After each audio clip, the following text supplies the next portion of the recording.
2025 की बाढ़ में यही हाल हजारों किसानों का था। खेत पानी में थे, किसान निराश थे और हर तरफ एक ही सवाल था, अब बिजाई कैसे होगी।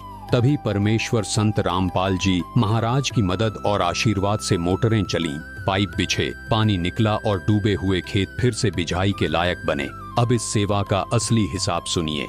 ऐसे न्यूज चैनल पर उन गांवों की कवरेज वीडियोस उपलब्ध हैं जहां जहां संत रामपाल जी महाराज की मदद से बाढ़ का पानी निकाला गया। उन्हीं वीडियोस में गांव वालों, किसानों और पंचायतों द्वारा बताए गए डेटा के आधार पर यह कैलकुलेशन निकाली गई है कि कितने एकड़ खेतों में पानी निकलने के बाद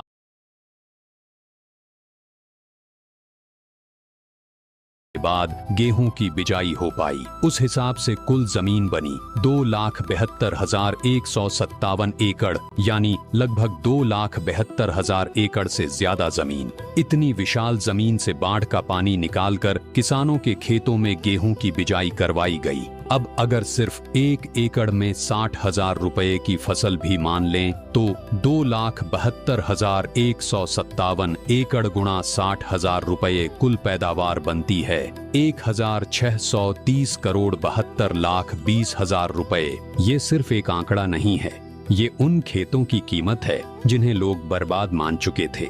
ये उन किसानों की उम्मीद है जो टूट चुके थे। ये उन मजदूरों की रोजी है जिनका काम छिन गया था। ये उन परिवारों की रोटी है जिनके घरों में चिंता छा गई थी। अगर संत रामपाल जी महाराज की मदद से पानी नहीं निकलता, अगर समय पर बिजाई नहीं होती, तो यही 1,630 करोड़ से ज्यादा की पैदावार किसानों के हाथ से चली जाती। लेकिन जहां बाढ़ ने बर्बादी लिख दी थी, वहां सेवा ने इतिहास लिख दिया। जहां पानी खड़ा था, वहां आज गेहूं की फसल खड़ी थी। जहां किसान रो रहा था, वहां आज किसान खुशहाल है। और SA न्यूज चैनल की कवरेज वीडियोस में दर्ज गांव-गांव के ये आंकड़े गवाही दे रहे हैं। जगन्नाथ महाप्रभु संत रामपाल जी महाराज ने सिर्फ खेतों से पानी नहीं निकाला, उन्होंने किसानों का भविष्य डूबने से बचा लिया। दर्शकों, भारत को एक बार फिर सोने की चिड़िया बनाना है और आपको यह जानकर सुखद आश्चर्य होगा कि इसकी पृष्ठभूमि अब पूरी तरह तैयार हो चुकी है।